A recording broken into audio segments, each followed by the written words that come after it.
కాళేశ్వరం ప్రాజెక్టులో వెంటనే రిపేర్లు చేపట్టాలన్నారు వివేకానంద. బీఆర్ఎస్ పై కోపంతో రైతులను ఇబ్బంది పెడుతున్నారన్నారు. కాళేశ్వరంపై ఎప్పుడైనా ఎక్కడైనా చర్చకు సిద్ధమన్నారు. మీరు రండి, ఇప్పుడు మీకు అంటారు మీరు భయపడితే ఆఫీసర్లు పంపించండి.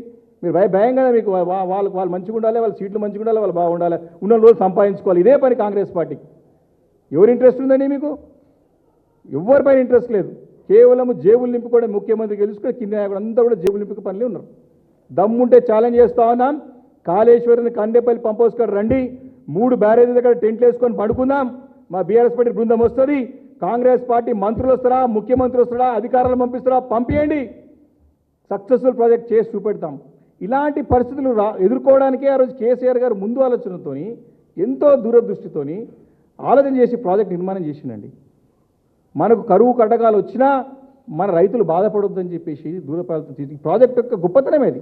బ్యూటీ ఆఫ్ ద ప్రాజెక్ట్ ఏంటంటే అన్ని వాతావరణాలకి, వర్షాలు పడ్డా వర్షాలు పడకున్నా, మనకు వర్షాభావ పరిస్థితి ఉన్నా అన్నిటికీ కూడా పనికొచ్చే విధంగా ప్రాజెక్ట్ డిజైన్ చేసేది అది. కాబట్టి మేము చాలా ఓపెన్గా ఉన్నాం. పాజిటివ్గా రండి, ముందుకు రండి.